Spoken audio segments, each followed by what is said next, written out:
So tak nak buang masa lah, kita terus saja. Alright, so untuk hari ni, uh, 17 Ogos ya. So hari ni kita akan masuk chapter yang baru lah. Ya, chapter yang baru, chapter 9, Nutrition and the Human Digestive System. Okay, tajuk ni memang sangat-sangat menarik. Ya, memang sangat-sangat menarik lah. Okay, so actually dia chapter ni dia ada sequence dia daripada chapter 4. Chapter 4 yang kita belajar chemical composition in cell. Yeah, and then chapter 7 cellular respiration pun sama. Ya, dia ada sequence dia dekat situ. Ya, so macam mana proses respirasi aerobik tu kan kita dah belajar, and then kita juga dah belajar tentang pyruvate ya, macam mana oxidation of pyruvate ya untuk dapatkan glukosa tu. And then chapter 8 yang lepas pun kita baru belajar. Dia ada kaitan dengan yang ni ya. Okay, so chapter 9 Nutrition and Human Digestive System. So yang pertama, first of all kita akan tengok dia punya learning objective. So first, identify structure of the human digestive system. So hari ni you all dah boleh tahulah ya, apakah struktur yang terlibat dalam human digestive system. First structure dulu. Kalau dia kata structure ni maksudnya dia mesti ada label lah ya, gambar berlabel, and then you tahu which part yang dia nak ya. And then 9.2 digestion. Okay, digestion. Okay, first describe the type of digestion. Okay, kita ada dua, physical and chemical digestion.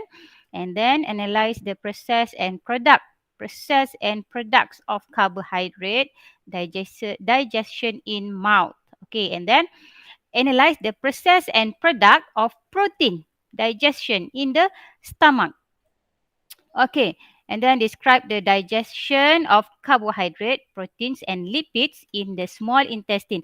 That means hari ni kita akan tengok 3 bahagian organ dalam badan kita ni, which is mouth, and then stomach, and then also small intestine. Apa benda yang kita makan, katalah hari ni ya, tengah hari kita nak makan nasi, lauknya ayam, dan juga adalah kuah lemak.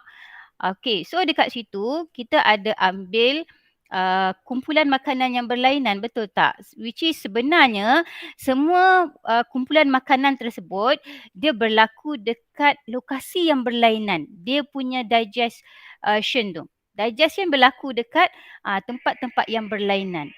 Contohnya nasi dekat mulut, dan dekat mana satu lagi? Dekat pankreas. Okay, so dekat situ untuk kumpulan karbohidrat. Okay, yang lain-lain ya, dia dekat tempat yang berlainan. Jadi itu yang kita nak tengok hari ni. Ya, dalam banyak-banyak kumpulan makanan yang kita makan, dekat mana tempat dia digest ya. And then lastly, conduct experiment ni kita tak boleh nak conduct eksperimen lah ya, tapi nanti teacher akan tunjukkan ada satu contoh eksperimen untuk chapter 9 berkaitan dengan digestion of food ni ya. Okay, so inilah dia food nutrition and health yang hari-hari kita ambil. Ya, tapi terfikir tak kita, ya, badan kita ni, ya, of course lah dia perlukan tenaga, ya. Macam yang sebelum ni kita belajar cellular respiration ya, macam mana oxidation of glucose tu ya, untuk badan kita ni didapatkan glukosa ya. So dekat situ barulah ya sel-sel badan kita ni dia boleh terima glukosa, sebab kita memang perlukan gula dalam badan kita, barulah kita ada tenaga, tapi tak boleh diambil dalam jumlah yang berlebihan ya. Okey, kemudian macam mana pula kita punya sel-sel dalam badan ni nak terima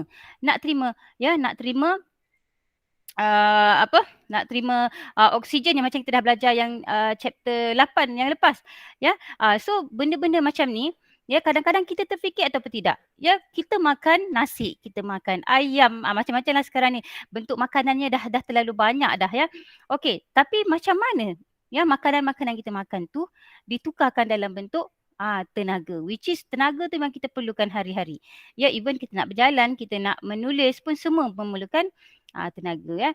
Jadi dalam bab ni ya, kita akan lihat macam mana daripada kompleks ya, daripada bentuk yang kompleks tu dia akan dipecahkan kepada bentuk yang paling ringkas ya, yang bentuk yang paling ringkas supaya ia boleh diabsorb nanti. Tapi kita hari ini sampai digestion 9.2.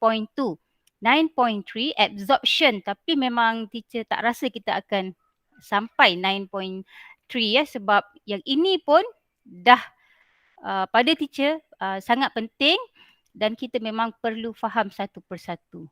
Ya, jadi tak apa, kita lambat tapi faham tak ada masalah. Okey. So, sebelum teacher pergi kepada yang ini right. Macam yang teacher sebutkan tadi. Kita punya food intake ni kan. Kita punya food intake ni, diet intake ni dia dalam bentuk yang kompleks. Kompleks mean besar lah.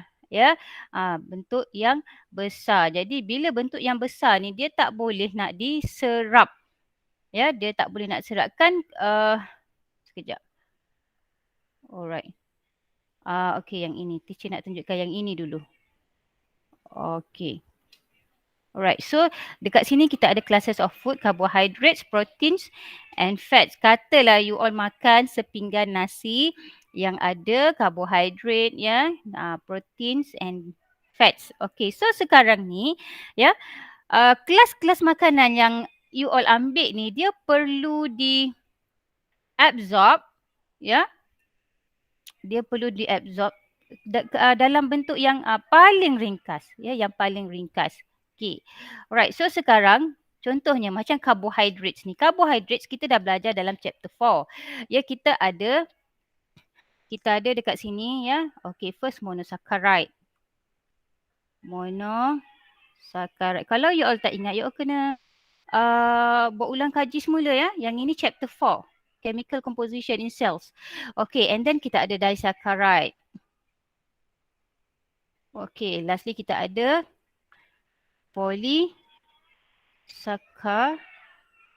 So sekarang ni ini macam kita makan, karbohidrat kita adalah dalam bentuk polysaccharide.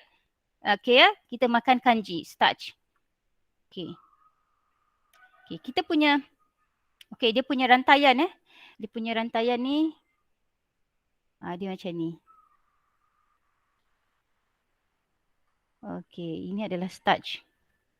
Ingat lagi tak, kalau polysaccharide ni dia ada 3. Satu starch, satu selulose. Selulose ni pada tumbuhan lah. Selulose ni dia punya susunan dia terbalik. Dia terbalik.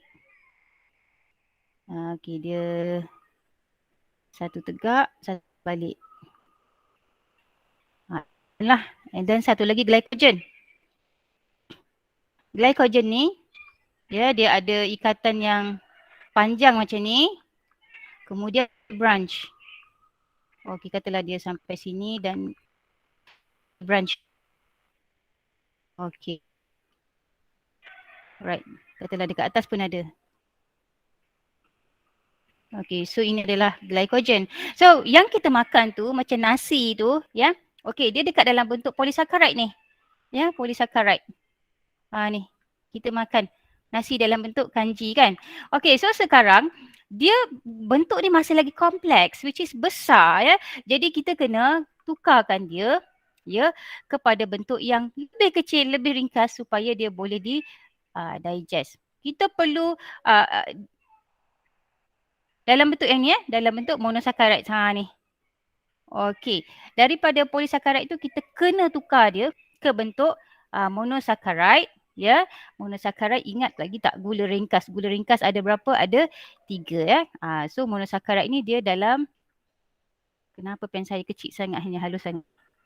Okey, so yang ini glukosa, glukos. And then satu lagi fructose. Ingat lagi tak ni sebenarnya ni? Saya risau you all, kalau tak ingat you all boleh buat lagi semula. Fructose. Satu lagi galactose. Satu lagi galactose. So ini kita recall semula lah. Galactose. Okay, so ini monosaccharide. Bila kata disaccharide, dia combination lah. Combination of glucose dalam kumpulan monosaccharide ni. Ya, kita ada kat sini maltose. Kita ada sucrose. Another one, fructose. Okay, kalau kat sini memang nampak macam susah sikit kan nak ingat. Tapi tak ingatlah, teacher rasa teacher ada bagi tu formula. Gogo, mama, go, Fausta, go, lala. Okay, means sekarang ni, ya. Okay, kalau dalam kumpulan monosaccharide, dia mesti combination of two, ya. Alright, so sekarang ni glucose, combine dengan glucose, dia akan bentuk maltose. Ni dalam bentuk disaccharide lah. Ya, okay, maltose. And then glucose combine with fructose, dia akan bentuk sucrose. Okay, another one. Okay, glucose and galactose. Glucose and galactose will form go, mama, go, Fausta, go, lala. Sorry, ni lactose Patut macam tak kena. Okay, so ni lactose. Alright, so ini sebagai ulang kaji. Ya, ini sebagai ulang kaji. So ini adalah kumpulan karbohidrat. Ya, kumpulan karbohidrat. Dia yang penting kita nak makanan yang kita makan, contohnya macam yang starch ni, nasi ni, at the end dia mesti dalam bentuk glukos ataupun fructose ataupun galactose lah. Galactose ni lactose ni, ya, lactose ni kita boleh dapat dekat susu. Sucrose ni kita boleh dapat dekat buah-buahan, ya. Jadi yang inilah bentuk makanan yang ni kita nak jadikan dia kepada bentuk yang paling ringkas nanti supaya dia boleh digest di lokasi-lokasi yang teacher sebutkan tadi, sama ada dekat mouth, dekat stomach ataupun dekat small intestine. Dia ada 3 location dia, ya. Okay, so barulah kita boleh masuk dekat sini. What is the meaning of digestion? So actually digestion is the process that breaks down large and complex pieces of food.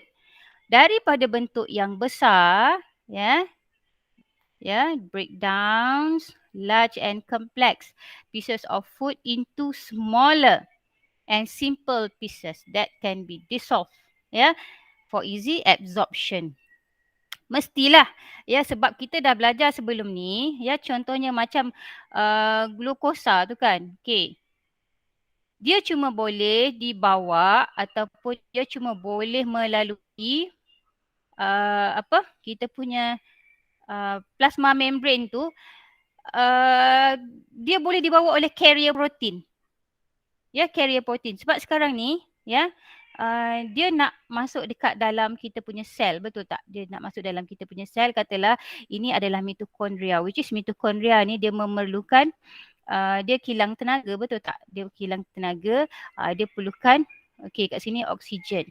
And then dia perlukan glukosa lah, which is itu adalah punca tenaga yang kita boleh dapat. So sekarang ni macam mana kita nak bawa glukosa tu masuk ke dalam ni? Okay, so sekarang ni, ya, dia melalui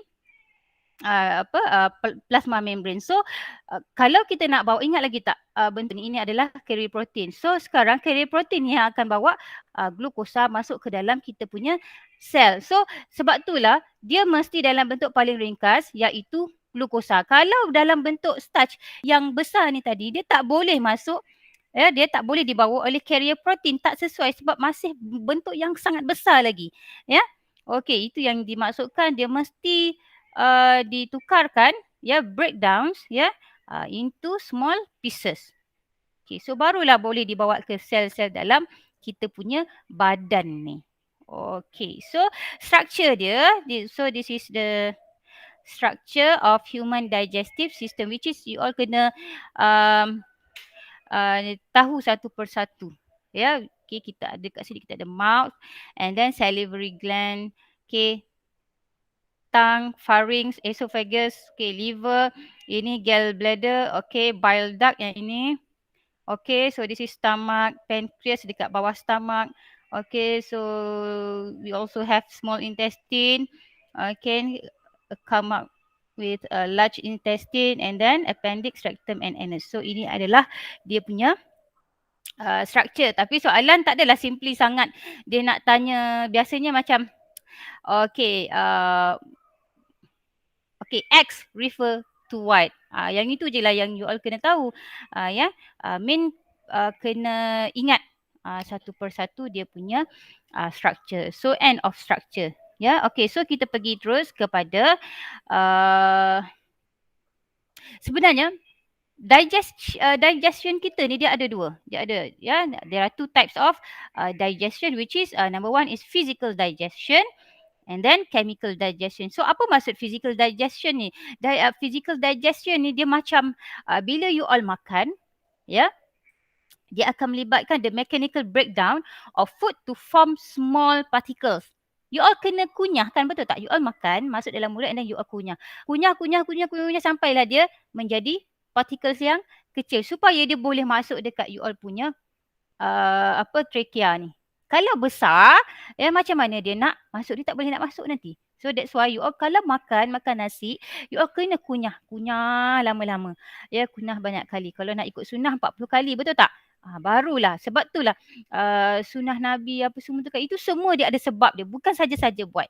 Ya, that's why kita kena kunyah makanan, terutamanya nasi. Kita kena makan perlahan-lahan. Kena kunyah banyak kali supaya dia menjadi particles yang betul-betul kecil. Dan juga sebab dekat situ nanti, ya, dia akan berlaku proses digestion of food tu. Dekat mulut dia akan berlaku satu kali. Ya, kemudian apa lagi? Involve chewing and peristalsis. Ya, nanti kita akan tengok proses peristalsis yang berlaku terhadap makanan yang telah dipecahkan dalam bentuk yang kecil tadi, ya. And then chemical digestion. Chemical digestion is the decomposition process of complex molecules into simple molecules and involve enzymes reaction. So kita akan melibatkan beberapa jenis enzim sebab dekat tempat-tempat lokasi yang saya sebut tadi, dekat mulut, dekat perut, dekat small intestine, semua ada enzim. Which is enzim ni sebenarnya first yang kita dah belajar dah enzim dalam chapter 5. Ya, enzim ni dia bukan sahaja mempercepatkan tindak balas, ya, tapi kalau dalam proses digestion of food ni dia akan mengurangkan activation of energy, ya, dekat situ. So nanti kita akan tengok sekejap lagi. Satu persatu kita akan tengok daripada mulut, ya, ke perut and then ke daripada mulut ke perut and then ke small intestine. So 3 tempat tu yang you all kena tahu, ya. Okay, so next. Okay, kita dah settle physical digestion and chemical digestion. And then, okay, first kita akan tengok, ya, digestion of carbohydrate. Karbohidrat. So kita akan tengok dulu kumpulan makanan karbohidrat. Katalah, ya, tengah hari nanti you all akan makan. This is plate nasi you. Okay, ni nasi. Nasi and then you all nak makan ayam. Peha ayam. And then you letaklah kuah. Kalau terlalu kering nanti kan kekurangan air, nanti you all makan tercekik lah pula, ya. Katalah, okay, kita ada nasi dalam bentuk karbohidrat. Dalam kumpulan kanji lah tu, ya. Okay, karbohidrat and then ni protein. And then you punya kuah lemak tu, okay, fat. So kita ada 3 kumpulan makanan. So okay, ini dia yang you all makan. Okay, so nanti satu persatu kita akan tengok nasi ni dia digest dekat mana, protein ni dekat mana, fats ni dekat mana, and then dia ending dia, products dia kita akan tengok satu persatu. So kita start dengan dekat mulut dulu. Okay, so what happen kalau dekat mulut ni, okay, benda pertama yang you all kena tahu, dekat mulut kita dia ada satu enzim, which is salivary glands. Dekat mulut kita ada salivary amylase, ileo lah tu. Salivary amylase adalah ileo. So dekat kita punya mulut ni dia ada satu enzim, iaitu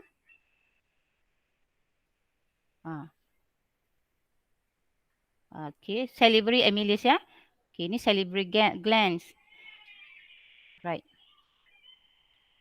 Okay. Salivary glands. Alright, the digest, okay, the presence of food in the mouth stimulates the secretion of saliva from the salivary glands. Okay, itu kelenjar air liur kita. Alright. Pergi sini. Tak boleh pergi sini. Alright. Terus ke sinilah. Okay.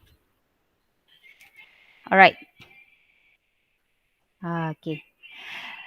Okay, and then saliva contains salivary amylase that hydrolyzes starch to maltose. So dekat sinilah pertama. Ya, kita punya proses yang pertama, tapi belum berlaku digestion of food lagi ya. Sekarang ni karbohidrat ni dia belum digest lagi sebab dia ada dia punya part-part dia ya. Okay, so sekarang ni kanji tadi kan bila kita makan so dia dah bercampur dengan air liur, betul tak? So sekarang ni kanji tadi tu, nasi tadi tu, ya, dia starch ni dia akan salivary amylase ni nanti, ya, salivary amylase ni dia akan hydrolyzekan. Ya, dia hydrolyze ni, ya, lysis ni pecah. Hydro ni air. Jadi dia akan berlaku proses hydrolysis untuk membentuk maltose. So yang ini adalah first, dia punya perkara pertama yang berlaku. Ya, untuk karbohidrat. Ya, so dekat karbohidrat, ya, dia sekarang, ya, starch bertukar menjadi maltose. Tapi bila you all makan tu, kadang-kadang tak semua pun yang akan bertukar menjadi maltose masa dekat dalam mulut tu. Ya, masa dekat dalam mulut you all makan tu, tak semua jadi maltose. Sebab kadang-kadang ada juga yang you makan, you terus telan, betul tak? Okey. So nanti yang dekat dalam tu, yang tidak ditukarkan kepada maltose ni, dia akan ditukarkan kepada bentuk maltose dekat satu lagi tempat nanti, which is kita akan pergi sekejap lagi. Ya, so Min dekat sini, ya, dia ada dua tempat. Starch ni, ya, ataupun karbohidrat ni kita akan tukarkan kepada bentuk maltose. Satu dekat dalam mulut, ya, which is dengan bantuan salivary amylase, ya. Satu lagi nanti kita akan tengok dekat duodenum, ya. Okey, so ini yang pertama, baru dekat mulut ni. Ya, baru dekat mulut. Ya, sebab dekat mulut kita ni dia ada salivary amylase. Salivary amylase ni adalah kita punya enzim. Ya, so ini adalah kita punya enzim. Okey, so ini adalah enzim dekat kita punya mulut. Okey, pH, ya. pH dekat mulut kita ni dia almost neutral tau. Ya, 6.5 to 7.5 dekat sini. Jadi memang dia sesuai lah dekat situ dengan tindak balas salivary amylase.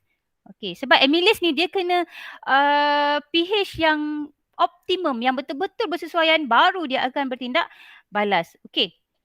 That's why lah you all ni bangun pagi ada rasa tak you all punya air liur tu masam?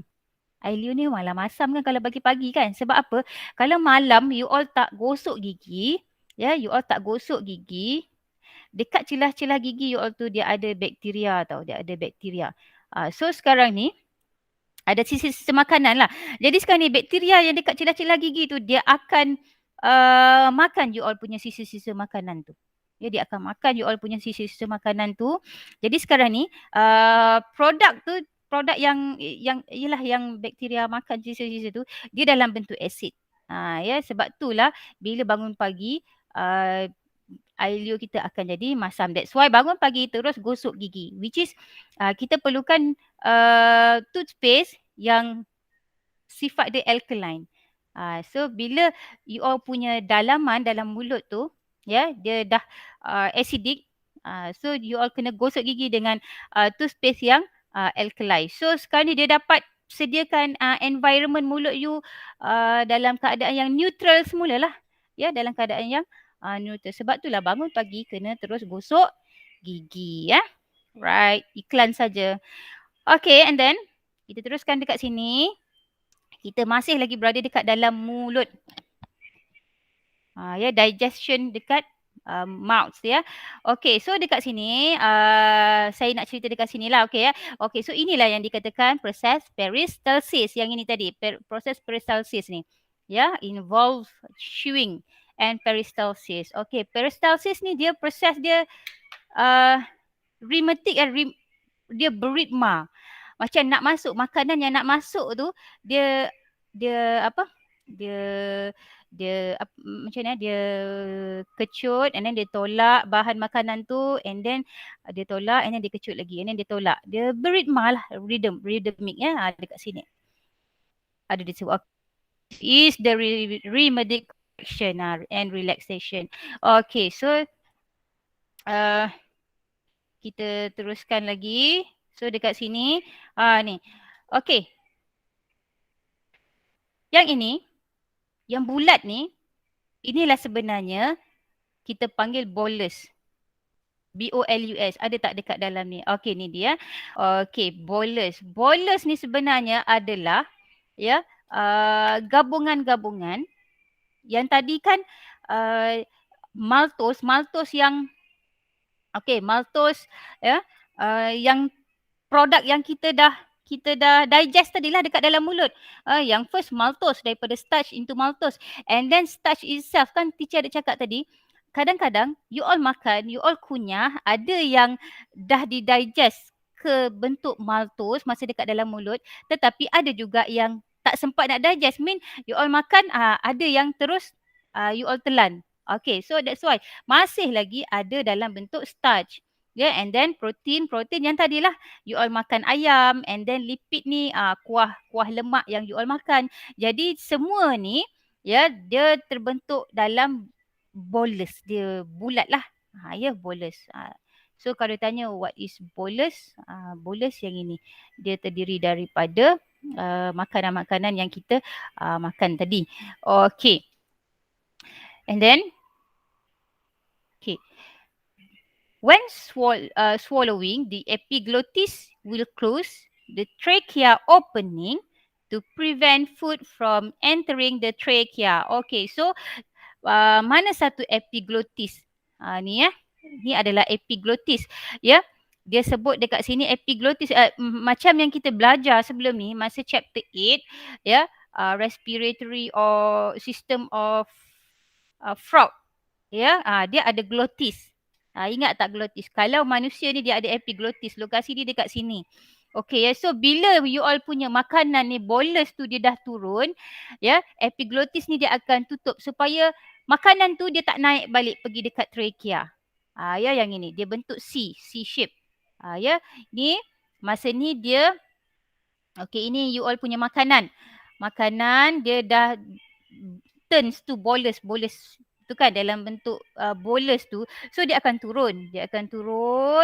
Ya, bila sampai dekat sini, okay, what happen? Ya, nanti epiglottis ni dia akan tutup supaya makanan you all ni tak masuk dekat trachea.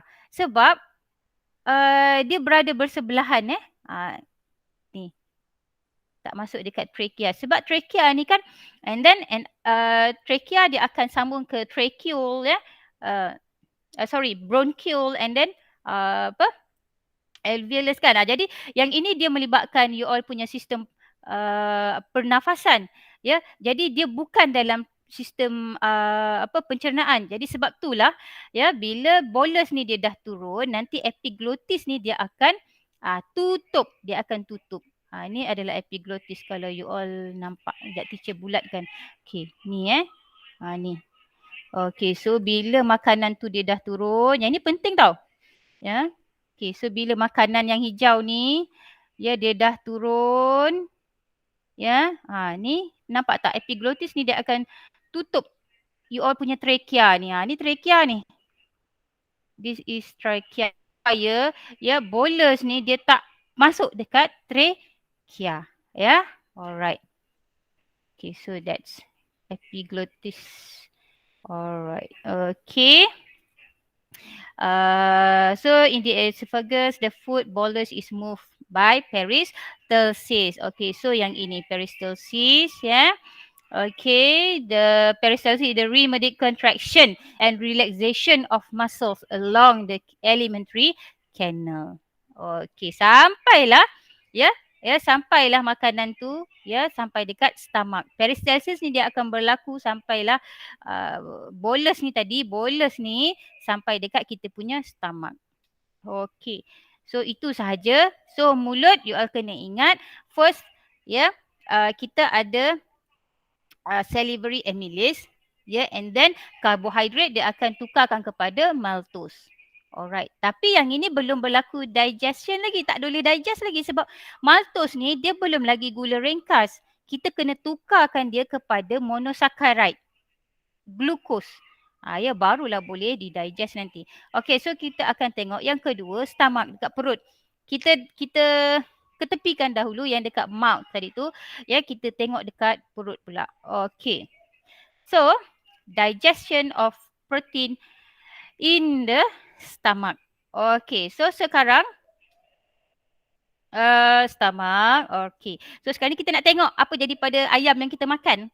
Ya, ayam yang kita makan. Alright, so digestion of protein in the stomach. So kita dah tahu dah, oh rupanya ayam yang kita makan tu dia akan digest dekat kita punya stomach. Ya, okay. So, ini tak ada. Alright, so kita ada, ya, dekat dalam perut kita ni, dekat perut kita dia ada tiga, dia ada tiga sel ya. Okay, satu chief cells, dua parietal cell, ya, parietal cells. And then yang ketiga mucous cell. Tiga-tiga ni dia ada function dia yang tersendiri. Ya, okay. So dekat sini. Ni ya. So ini kita punya perut. Ini adalah kita punya perut. Okey, yang ini kalau kita buat keratan rentas, inilah sebenarnya ya, dinding perut kita. Okey, and then okey, ni dia. Ya, sel-sel yang ada pada kita punya perut ya. Kita ada mucous cell, kita ada parietal cell, kita ada chief cells. Okey, tiga-tiga ni dia ada function dia yang berlainan. Masing-masing ada function dia yang tersendiri. Kalau macam mucus ni, mucus cell. Mucus ni apa? Lendir kan? Okey, lendir. Alright. Okay. Right. Okay, pepsinogen. Okay, pepsinogen is an inactive enzyme that is activated by hydrochloric acid to become pepsin. Okay, maksudnya sekarang ni kita ada satu lagi enzim ya dekat perut iaitu pepsin. So tadi yang dekat sini, okay, saya tak warnakan. Okay, kejap ya, katalah. Saya dah tak warna pink lah. Okay, so salivary amylase ni enzim dekat mulut. And then pepsin ni dekat perut. So dekat perut ada enzim pepsin. Supaya dia boleh membantu ya protein ni tadi. Ya, protein ni ditukarkan kepada polypeptides. Okay. Alright. Mana polypeptide? Saya rasa saya ada buat nota dia. Ni. Okey. Kita tengok sedikit ya protein. Okey, protein. Mana bentuk protein yang paling ringkas? So sekarang ni benda-benda yang kita makan ya, kalau dalam bentuk protein kita perlu tukarkan ya kepada amino acid. Amino acid ni adalah yang paling ringkas. Ya, yang paling kecil dah supaya boleh di absorb nanti ya. Okey, so sekarang dekat perut ya, protein yang kita makan ditukarkan kepada bentuk apa tadi? Bentuk peptide. Maksudnya dia belum dalam bentuk amino acid lagi, which is dia masih lagi besar dia belum cukup kecil lagi untuk belum cukup kecil lagi. Dia ditukarkan kepada polypeptide. So sekarang ni kalau protein dia mesti amino acids. Okey, so sekarang ni dia masih lagi dalam polypeptides. Dia masih besar lagi ya. Okey, so maksudnya sekarang ni dia belum berlaku digestion untuk protein ya. Okey. Right, so dekat sini. Okey. Okey, pepsinogen. Alright. So sekarang ni chief cell ni, chief cell. Nama pun chief kan? Chief ketua. Ketua sel-sel daripada chief cell, parietal cell, mucous cell. Dia ni yang kita kata chip lah, chip ya. Okey, so sekarang ni chip cell ni dia keluarkan pepsinogen. Ya, dia keluarkan pepsinogen. Okey, dia keluarkan pepsinogen. Okey. Which is sebenarnya pepsinogen ni dia inaktif kan, dia dah sebut dekat sini pepsinogen is inactive enzyme. Okey, inactive enzyme. Ya. Okey. Tapi dengan kehadiran hydrochloric acid dekat dalam perut kita ni okey, dengan kehadiran hydrochloric acid ya, pepsinogen ni ditukarkan kepada pepsin. Ya, boleh dapat tak kat situ? Alright. Okey. Okey. Dekat mana tadi? Pepsin, then hydrolyzes proteins into polypeptide. Ya, okey. So, teacher ulang balik, chief cell ni dia hasilkan pepsinogen. Tapi pepsinogen ni dia tak aktif. Dia tidak inactive enzyme. Ya. Alright. Okey, so dengan adanya hydrochloric acid ya. Okey. So hydrochloric acid ni yang akan activatekan enzim pepsin ni Okey, and then pepsin then hydrolyzes proteins into polypeptide. Okey, protein ni dia akan ditukarkan kepada bentuk polypeptide. Sebenarnya teacher nak sebutkan yang dalam perut kita ni dia acidic ya, dia acidic. Sebab tu dia ada dekat situ hydrochloric acid dekat situ. So macam mana adanya hydrochloric acid ni dia dekat sini dekat kita punya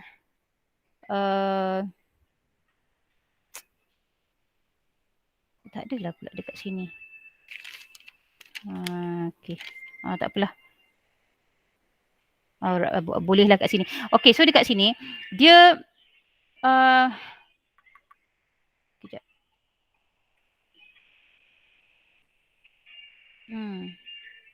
Teacher ada buat sedikit notes tapi tak jumpa lah pula kat mana.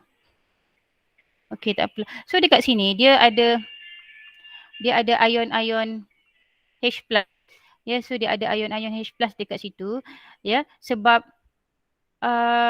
asid ni ya, dia ada ion-ion hidrogen ion dia kan, dia banyak hidrogen ion dekat situ. Jadi sebab itulah kawasan perut ni dia kawasan yang berasid which is dia punya pH dia adalah 1.5 hingga 2.0. Ada tak disebut dekat sini? Okey, so dia punya pH 1.5 hingga 2.0. Very, very acidic. Ya. Dalam keadaan dia very, very acidic tu, kita dah tahu dah kalau acid ni dia bersifat corrosive, betul tak? So sebab itulah kita ada mucus kat sini Kita ada mucus. Ya. Okey. Alright. Ni mucus sebab itulah dia dalam bentuk lendir-lendir ni. Supaya dia nak elakkan kita punya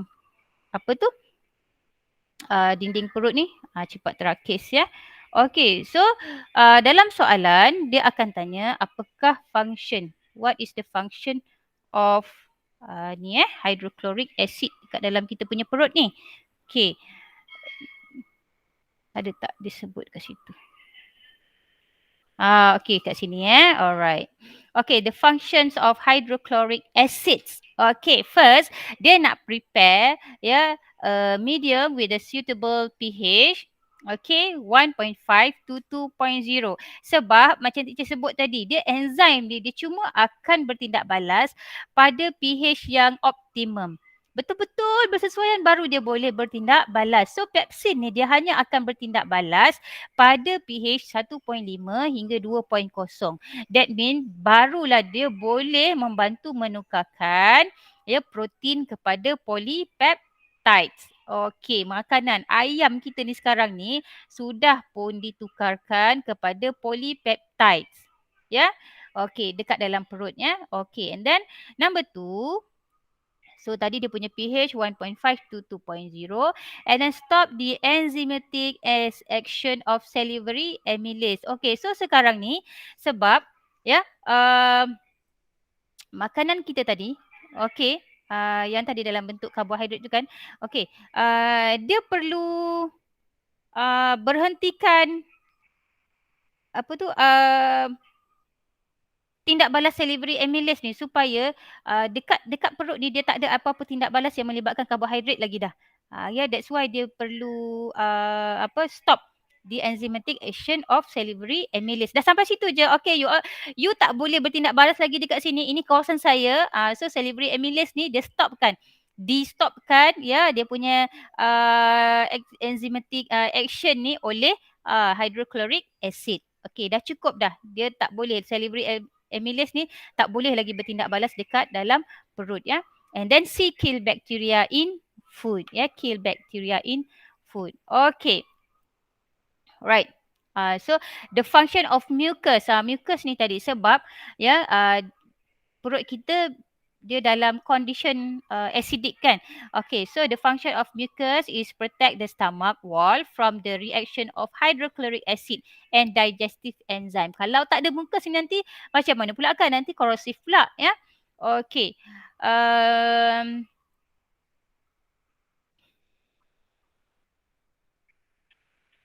Okay, dah settle kat situ. Teacher kena tengok satu-satu tu ni. Alright.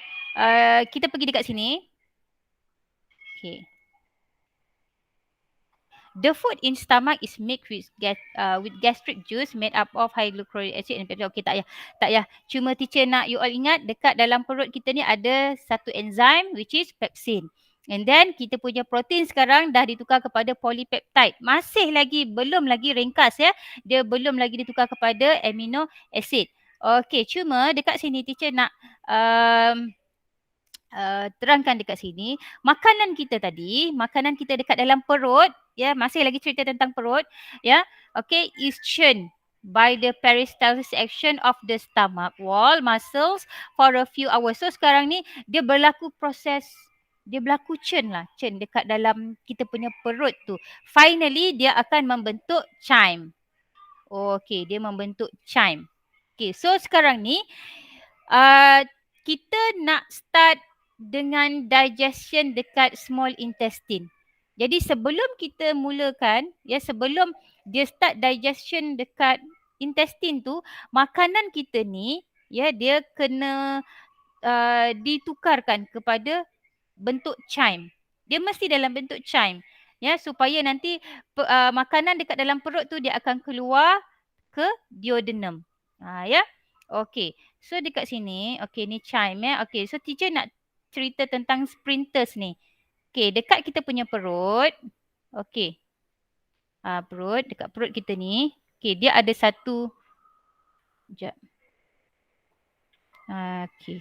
Ni. You all nampak tak dekat sini sphincter? Okey. Perut kita ni, kalau you all pernah kena pedih hulu hati, pedih hulu hati ni, okey, apa berlaku adalah sphincter ni, dia fungsi dia adalah dia nak ikat. Dia ikat ya supaya ya chyme makanan yang sampai dekat perut ni dia tak naik balik, dia tak pergi. Ya, dia tak naik dekat atas balik ya, macam dekat sini ya, dia ada dua ya, dekat sini dia ikat. Okay, so what happen orang yang kena pedih hulu hati ni, dia punya sphincter ni dia dah tak ikat dengan dia dah longgar lah ya. Dia dah longgar. Sebab itulah asid dekat dalam perut boleh keluar. Ya, that's why lah kalau orang tanya macam mana berlakunya terjadinya pedih hulu hati, yang itu dia punya sphincter dekat perut ni yang sepatutnya dia ikat ya, dia dah longgar. That's why asid boleh keluar. Asid dalam perut ni boleh keluar. Itulah kena pedih hulu hati ya. Okay, so sekarang ni kita dah end dekat situ dah. Kita dah habis yang dekat perut, dekat situ dah habis dah. Ya. Alright. Ni dia punya end product dia. Bukan end lah sebenarnya sebab dia masih lagi dalam bentuk polypeptides. Ya. Which is polypeptides ni dia mesti ditukarkan yang kepada bentuk yang lebih kecil lagi iaitu amino acid. Barulah boleh di digest. Ni dia. Okay. So you all tengok. Chime ni yang warna oranye ni. So chime ni yang dia akan bawa, dia akan keluarlah sekarang ni. Ni makanan kita dah dalam bentuk chime. Yang ini yang bentuk macam daun ni, ini adalah kita punya pancreas ya. So sekarang kita nak start dekat small intestine. Okay. Alright. So ingat kalau dekat mouth tadi, ya, karbohidrat. Ya, karbohidrat ni kita ulang-ulang balik. Karbohidrat, digestion of carbohydrate in mouth. Okay. Tapi dia belum settle digestion lagi. Sebab dia dalam bentuk maltose. Ya, dalam bentuk maltose. And then dekat perut, digestion of protein. Protein. Protein je. Maksudnya yang lain-lain tu macam fats, macam starch, starch yang dah ditukar kepada bentuk maltose ataupun starch itself, dia tak berlaku dekat perut. Dia just protein sahaja. Okey, tapi dia masih lagi dalam bentuk polypeptides yang belum ringkas lagi, ya. Okey, so sekarang kita pergi dekat small intestine, which is digestion happen to carbohydrate, protein and lipids in the small intestine. Okey, so sekarang dia akan bermula dengan duodenum. Sebab makanan kita tadi yang chime ni, dalam bentuk chime ni, ya, chime ni dia akan keluar. First dia akan jumpa adalah duodenum dulu. Okey, so dia akan jumpa duodenum dulu. Okey, alright. Okey. Duodenum ni pun dia sebenarnya small part of small intestine ya. Sebab tu dia akan bermula dengan duodenum dulu. Okey. Alright, so dekat duodenum. So apa yang berlaku? Right. Okay. Alright. Okay. Selain daripada dia terima chime ni, okay, duodenum also receives bile product by the liver and pancreatic juice secreted by pancreas. So yang ini nanti dia akan ceritakan. Ya. Okay, so kita tengok. Pancreatic, ini adalah kita punya pancreas ya. Bentuk daun ni adalah pancreas. So dekat pancreas ni, you all kena ingat dia ada 3 enzim. 3 enzim. Dia ada L, A, T. You all kena ingat sampai bila-bila. Okay, which is L ni lipase. A ni adalah pancreatic amylase. Satu lagi trypsin. Trypsin ya. Trypsin ni. Okay, so dia ada 3 enzim. Okay. Ingat tak tadi, dekat mulut kita, dia ada satu enzim salivary amylase, betul tak? So dekat dalam kita punya pancreas, dia ada satu lagi amylase, pancreatic amylase. That's why kalau you all nak sebut amylase, enzim amylase ni, you all kena sebut which is salivary amylase ataupun pancreatic amylase. Sebab dia ada pada 2 tempat ni, 2 location. Kenapa ada 2 tempat? Ya?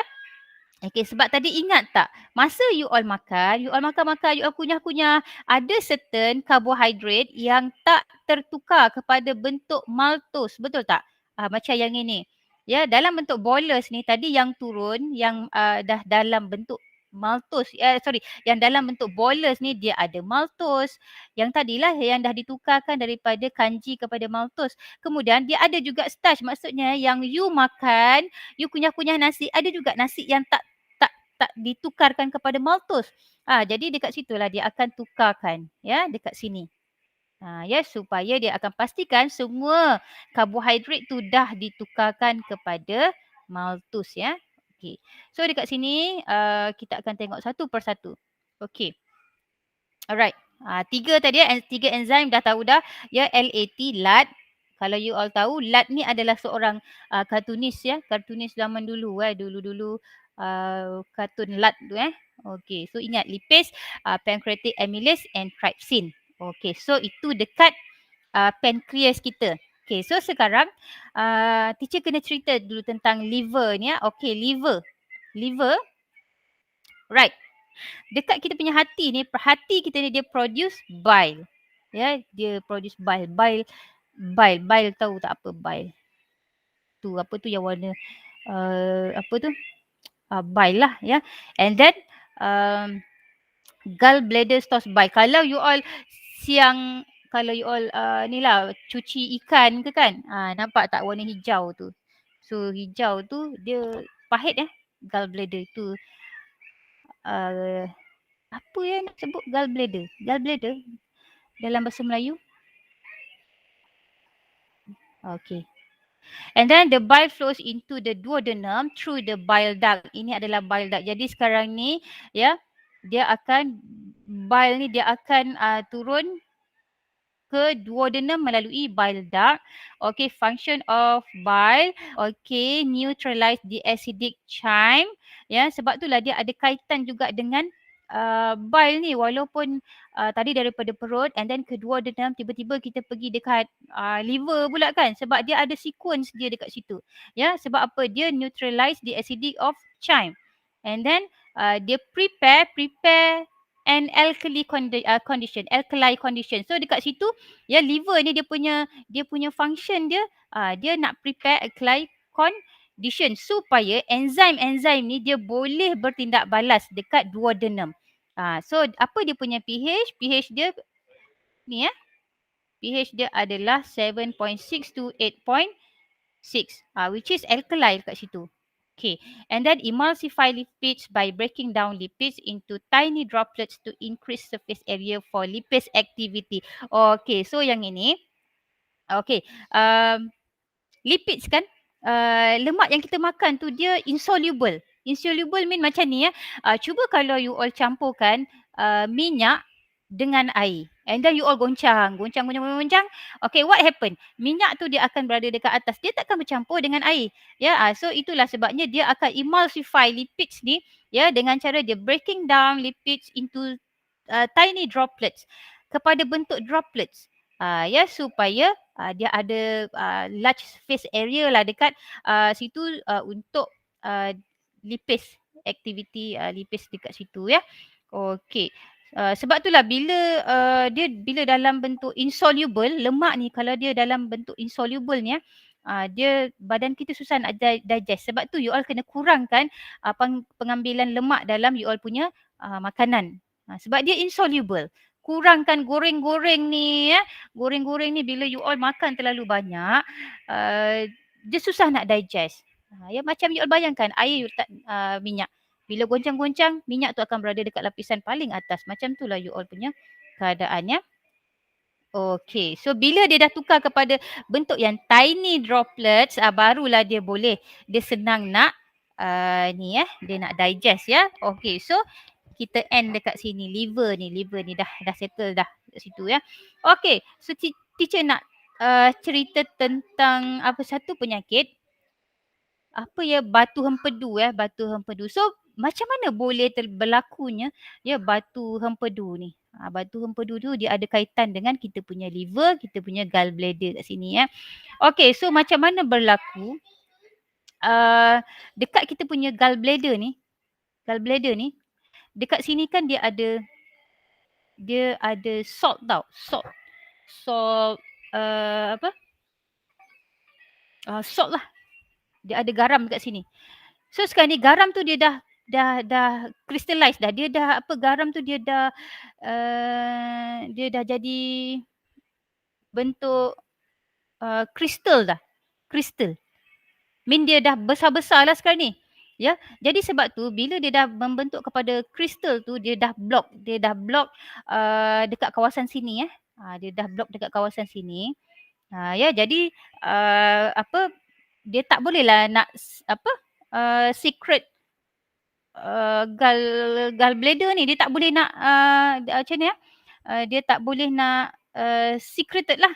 Okey, jadi itu yang menyebabkan kita punya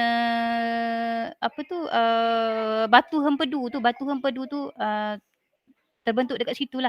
Disebabkan oleh kita punya ni salt dekat kita punya gallbladder ni dah jadi crystallized. Teacher nak ceritakan pun susah nak cerita sebab benda tak nampak kan. Tapi tak apa. Itu tak ada dalam silibus kita. Itu just ni je lah, pengetahuan tambahan sajalah. Okay. Alright. Hmm. Okay, dah settle dekat sini. You all pun dah tahu function liver, ya, and then dekat duodenum, ya, pH yang paling bersesuaian adalah pH yang beralkali 7.6 to 8.6, ya. Barulah kita punya enzim ni boleh bertindak balas. 3 enzim ni lah. So 3 enzim ni dia bertindak balas pada pH yang beralkali, ya. Okey. So dekat sini kita tengok dia punya tindak balas. Okey, dia punya tindak balas. Tadi melibatkan 3 enzim, betul tak? So kita akan tengok ketiga-tiga enzim ni, ya. Apakah yang dihydrolysekan? Okay, so first pancreatic amylase. Okay, starch plus water, okay, with the help of pancreatic amylase will form maltose. Okay, so sekarang ni yang teacher cakap tadi, nasi yang tidak ditukarkan pada maltose tadi, yang dekat mulut tadi, kenapa dia keluar sekejap keluar secara tiba-tiba. Allah. Last week tak boleh menulis. Hari ni dia keluar tiba-tiba.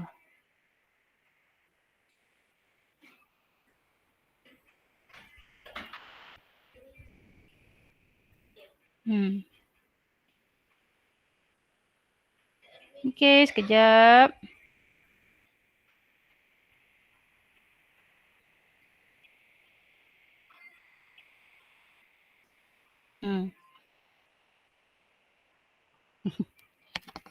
Ada je halangan-halangan. Yang penting jangan hilang. Okay. Right, sini Okay. Subhanallah. Dia main nyorok-nyorok pula. Okay. Alright. Okay, so yang pertama pancreatic amylase. Ya, pancreatic amylase. Okay. So tadi starch yang, yalah nasi yang kita makan, yang mana yang belum ditukarkan kepada maltose tadi, dekat sini dia akan tukarkan. So dia ada proses hydrolyze kat situ. So pancreatic amylase hydrolyzes starch to maltose. Okay, maltose, ya. And then yang kedua kita ada trypsin, enzim trypsin yang ini. Okay, trypsin. So trypsin will hydrolyze polypeptides into shorter peptides. Okay, so sekarang ni protein tadi, ayam tadi, kalau dekat perut, dia dalam bentuk polypeptide, betul tak? Dia dah ditukarkan kepada bentuk polypeptide. So bila sampai dekat duodenum, ya, polypeptide ni tadi dia akan tukar kepada peptides. Masih lagi belum bentuk yang ringkas. Masih lagi belum bentuk yang ringkas, ya. Okay, and then third one, lipase. Okay, so lipase hydrolyzes lipids into fatty acids and glycerols. Okay, so dekat sini, ya, lipid, lemak tadi, kuah lemak yang you all makan tadi, ya, dia akan tukarkan kepada fatty acid and glycerol. Okay, baru satu yang boleh digestkan. Sebab dia dalam bentuk yang paling ringkas, betul tak? Fatty acid and glycerol dekat sini. Kita pergi balik. Sini. Okay, so bentuk fats. Ni tadi kuah lemak tadi ni.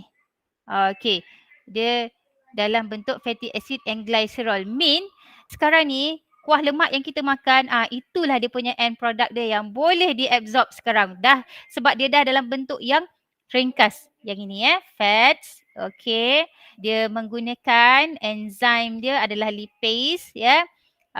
So dia dah tukar kepada fatty acids and glycerol. So lemak dah. Okay, saya dah boleh diabsorb. You all babak macam tu. So sekarang dekat kita punya duodenum, baru satu yang dah settle, ya. Okay, baru satu yang dah settle. Okay, so sekarang kita tengok. Okay, tapi hasil akhir semua dekat small intestine, ya. Semua dekat small intestine. Okay. Right. Okay. Alright. So ni dekat duodenum, kita punya duodenum ni. Ini adalah kita punya duodenum. Okay, so sekarang kita akan ke ni Kita akan ke small intestine. Mana gambar small intestine? Oh, tak ada dalam ni. Ni mana dia? Tak apalah, yang inilah. Okay, so ini adalah small intestine. So sekarang ni what happen dekat kita punya small intestine ni. Ni dia adalah small intestine. So semua yang lain-lain tu maltose, even maltose, peptides tadi tu ya, semua dia akan tukarkan dekat sini kita punya small intestines ni. Okay, so kita terus tengok apa yang berlaku. Okay, so dekat sini, okay, carbohydrate digestion. So kita akan tengok carbohydrate digestion dulu ya. Okay, so sekarang ni tadi semua dalam bentuk maltose, betul tak? Even dekat mulut, dekat kita punya mouth, ya, dekat mouth tadi tu, sekejap, sikit lagi nak habis dah. Yeay, dia tak nak padam pula. Dia dah last-last ni, dia mulalah. Okay, so tadi maltose. Dia ditukarkan dalam bentuk maltose ni, dia dua tempat. Satu dekat mouth, satu lagi dekat mana? Dekat duodenum. Duodenum Dekat mouth ni tadi dia gunakan salivary amylase. Dekat duodenum dia gunakan pancreatic amylase. Okey. So sekarang ya, bila dekat small intestine ya, okey, barulah sekarang ni maltose ni ditukarkan kepada glukos. So inilah sebenarnya yang kita nak dalam bentuk glukos. Barulah carrier protein boleh bawa glukos ni masuk ke dalam kita punya sel. Ya, barulah dia boleh bawa glukos ni masuk dalam kita punya sel. Dalam bentuk maltose dia tak boleh lagi. Tak boleh lagi ya. Dia mesti dalam bentuk paling ringkas. Inilah dia. End up dia lepas kita belajar yang tadi ya, barulah dah tukar kat sini. So maltase hydrolyzes maltose into glucose. Okay, so sekarang dah maltose. Okay, kalau kita makan buah-buahan, kalau kita makan buah ya, sucrose ni dia akan tukarkan kepada fructose and glucose. Ya, and then kalau kita minum susu ya, lactose ni kita akan tukarkan kepada glucose and galactose. Okay. Right. So sekarang kita tengok lipid pula. Lipid tadi tu je. Lipid ni dia berlaku dekat duodenum. Ya, dekat duodenum ni ya, ni. Dia dah bertukar kepada fatty acid and glycerol. Ya. Okay, and then protein. So protein dekat mana? Okay, erythrin hydrolyzes peptides into amino acid. So dekat small intestine kita, ya, dia ada enzim erythrin. So erythrin ni dia akan hydrolyzekan peptides into amino acids. Okay, so daripada tadi dekat perut tadi dia polypeptide. Ini dekat perut. Dekat perut dia polypeptide. And then bila dia dekat duodenum, dia peptides. Ya, bila dia dekat ataupun kita punya ileum, barulah bertukar kepada amino acids ya, acids. Okay, so dekat sini alright. Okay. Ni ya, polypeptide to peptides. Betul. Okay. So yang ini tadi protein. Teacher punya nota ni pun dah macam ni dah. Okay, so sekarang dah 10 minit. Right. So ini adalah teacher buat sedikit conclusion. Okay, conclusion supaya you all boleh ingat. Okay, so location where the digestion of food happen. Okay, first mouth, second stomach and then small intestine. Okay, but in small intestine kita akan tengok ya, kita akan tengok duodenum, kita akan tengok liver and then kita akan tengok ileum. Ya, kenapa kita kena tengok duodenum? Duodenum ni dia adalah first part of kitanya small intestine ya. Alright. Okay, so dekat sini first kita tengok mouth. Mouth dia punya pH dia adalah 6.5 to 7.5, almost neutral. Dia punya enzim adalah salivary amylase. And then dekat stomach dia acidic, dia punya enzymes adalah pepsin. Okay, in small intestine. So first kita kena tengok dekat ni ya. Dia punya pH 7.6 and to 8.6. Okey. Dekat pancreas yang bentuk daun ni. Okey, so dia ada 3 enzymes, lipase, pancreatic amylase and trypsin. Okey. And then dekat ileum, apa yang berlaku dekat ileum? Okey, carbohydrate digestion. Ya, dia akan membentuk carbohydrate digestion. Okey, dia ada enzim. Okey, maltase, sucrase and lactase. Okey, lipid digestion. Okey, lipase and then protein digestion. Dia punya enzim dia adalah erepsin. Okey, cuma you all kena ingatlah kalau macam dekat mouth tadi tu. Okey, ini last. Betul-betul last ya. Sebelum kita end. Okey, so dekat mouth. Okey, so dekat sini dia ada enzim salivary amylase. So makanan kita akan ditukarkan kepada salivary amylase. Makanan kita akan ditukar kepada maltose. And then dekat perut kita ada enzim pepsin. So makanan kita yang dalam bentuk protein tu dia akan tukar kepada polypeptide. Okey, kemudian dekat small intestine kita start dengan duodenum dulu. Duodenum kita ada 3 LAT. Yang ini dekat pancreas ya. Yang ini dia secretes by pancreas. Okey, sini kita ada lipase. Kita ada pancreatic amylase. Kita ada trypsin. Okey, so lipase ni dia akan digest fats ya into fatty acid and glycerol. Okay, so yang ini adalah lipase. Okay, and then pancreatic amylase dia akan tukarkan kita punya makanan yang karbohidrat tadi kepada maltose. And then trypsin dia akan tukarkan. Tadi kan polypeptide bila dia sampai dekat kita punya duodenum tu dia akan tukarkan kepada peptide. Daripada polypeptide, poly ni panjang macam tasbih kan, dia akan tukarkan kepada peptide. And then, okay, bila sampai dekat ileum, okay, dekat ileum ni pula, yang ini semua ni, yang mana yang belum ditukarkan ni, dia akan tukarkan terus. Ya, okay, kita ada erepsin. Ya, dia akan tukarkan peptide ni, dia jadi amino acid. Amino acids. Okay. And then yang kedua maltose. Dia akan tukarkan ke glukos. Ya. Alright, itulah dia punya end product dia. End product kita sekarang ni. Teacher highlight balik yang nasi, ayam dengan kuah lemak tu actually inilah dia punya end product dia. Ya. Fatty acid glycerol, dekat mana dia berlaku dia punya digestion dia dekat duodenum. Okay, and then amino acid ni ya dekat mana? Dekat small intestine, dekat ileum.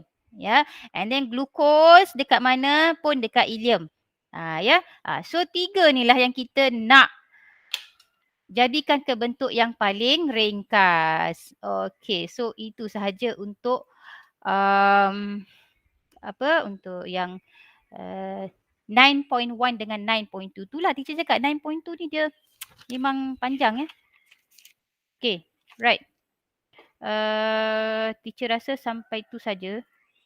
Ya, sebab kita pun dah terlewat stop presenting. Okay, ada apa-apa soalan nak tanya? Mana yang boleh teacher jawab, teacher cuba jawab. Okay, nak tanya?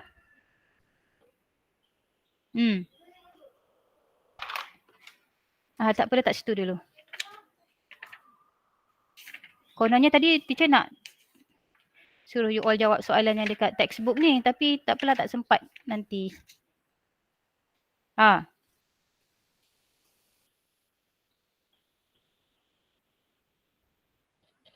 Siapa suka minum susu? Siapa yang setiap kali minum susu dia sakit perut?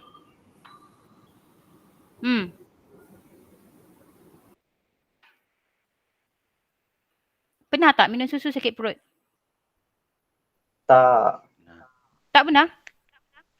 Pernah. Orang yang pernah kan? Dia mesti pernah sebab you all jarang minum susu.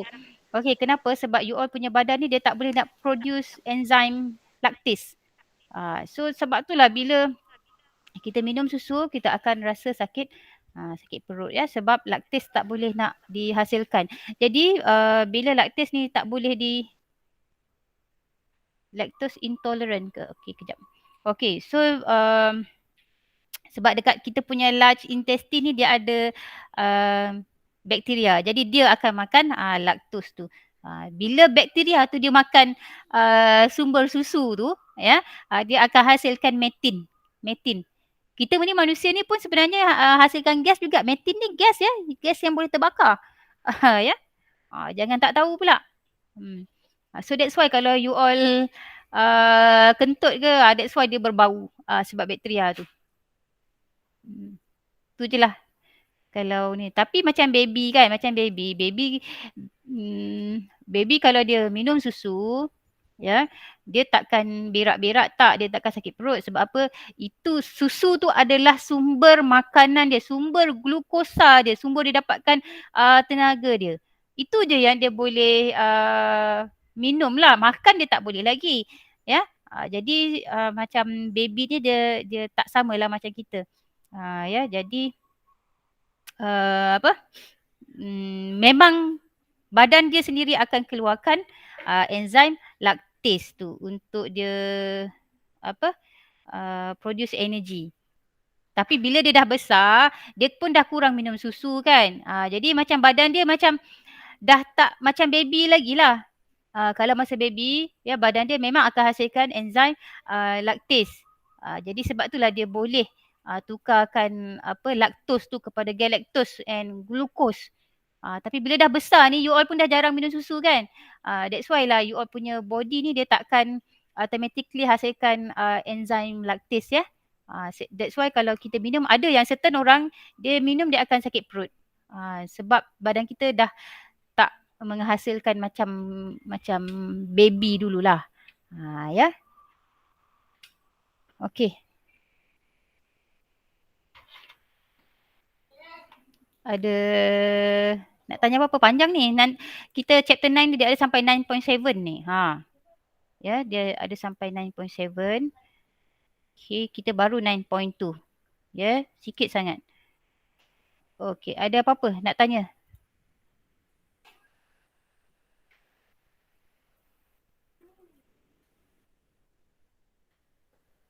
Tak ada, teacher. Sekejap. Siapa tadi tanya? Lactose intolerant. Maksudnya Alia? Dia ada toleransi ke tidak?